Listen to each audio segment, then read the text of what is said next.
بچپن کا دور بہت خوبصورت زمانہ تھا. جو بھی تھا بہت خوب تھا. لوگ بہت اچھے، لوگوں کا پیار زبردست، لوگوں کا اخلاق بہت اعلیٰ، ایک دوسرے کی ہمدردی، ایک دوسرے کا پیار، ایک دوسرے سے محبت، ایک دوسرے کے عزت کا خیال. انتہائی اچھا زمانہ تھا. اس وقت کی یادیں ایک خوبصورت خواب کی طرح زندہ ہیں. ہمارے قریبی گاؤں میں ایک خواجہ سرا رہا کرتا تھا. لوگ اسے میاں چراغ کے نام سے پکارتے تھے. لوگوں میں اس کا انتہائی احترام پایا جاتا تھا. ہمیشہ صاف ستھرا لباس زیب تن کرتا تھا، صاف ستھرا رہتا تھا. کبھی اس کو میلے کچیلے کپڑوں میں نہیں دیکھا گیا تھا. لوگوں کے گھروں میں جاتا تھا تو لوگ احترام سے کھڑے ہو جاتے تھے.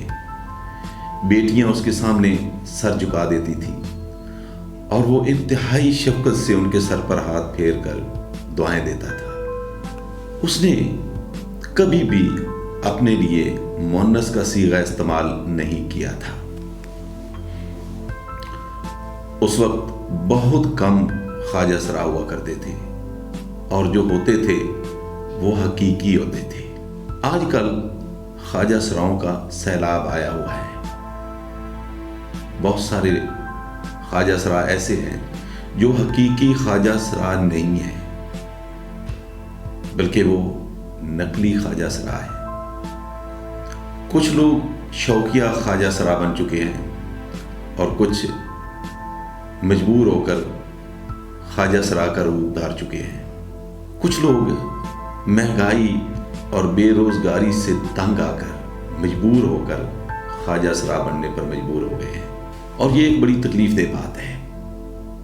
ہمارے حکومت کی غلط پالیسیوں کی وجہ سے بے روزگاری اور مہنگائی بہت زیادہ بڑھ چکی ہے اور دن بدن بڑھتی جا رہی ہے. بے روزگاری کی وجہ سے بہت سارے نوجوان خواجہ سرا بن چکے ہیں. اس وقت بہت کم خواجہ سرا ہوتے تھے اور خواجہ سرا کا لفظ بھی بہت کم استعمال ہوتا تھا. لوگ انہیں ہیجڑا کہتے تھے اور زیادہ تر خواجہ سرا یعنی ہیجڑے، ان کو لوگ ان کے سامنے ہیجڑا نہیں کہتے تھے، نہ خواجہ سرا کہتے تھے، نہ خسرا کہتے تھے، بلکہ ان کو میاں کہہ کر پکارتے تھے. ان کا ایک احترام پایا جاتا تھا اور وہ بھی بہت اچھے کردار کے ہوا کرتے تھے اور حقیقت میں وہ اس احترام کے مستحق تھے جو لوگوں کی طرف سے ان کو ملتا تھا.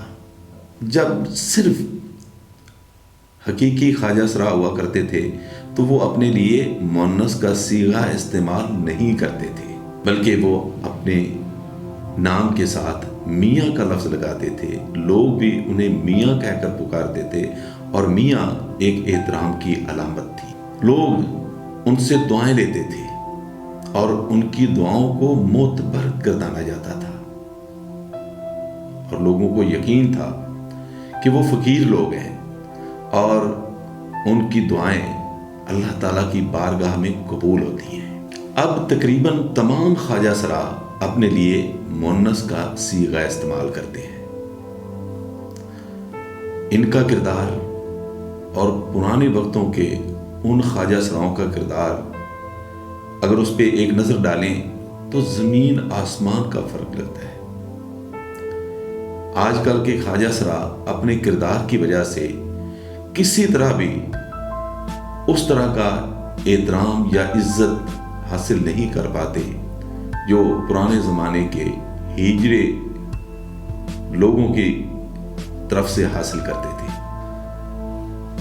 اب تقریباً تمام خواجہ سرا اپنے لیے مؤنث کا صیغہ استعمال کرتے ہیں اور پھر جدید ٹیکنالوجی کے ذریعے انہوں نے اپنے فگرز بھی کچھ اس طرح بنا لیے ہیں کہ ان پر لڑکی ہونے کا گمان ہوتا ہے. معروف خواجہ سرا مہک ملک کے بارے میں بہت سے لوگوں کا خیال ہے کہ وہ لڑکی ہے. یہی وجہ ہے کہ پنجاب کے ایک بڑے ذمہ دار نے مہک ملک سے شادی کرنے کی خواہش کا اظہار کر دیا ہے.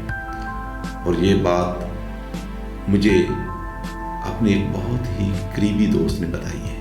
آپ ہمارے یوٹیوب چینل بزم ذوق کو سبسکرائب کریں اور بیل آئیکن کو بھی پریس کر دیں تاکہ ہماری ہر ویڈیو بر وقت آپ تک پہنچ سکے. انشاءاللہ آپ کو ہمارے چینل سے بہت اچھی ویڈیوز، بہت اچھی انفارمیشن، بہت اچھی تفریح اور کھیلوں سے متعلق ویڈیوز آپ کو دیکھنے کو ملیں گی.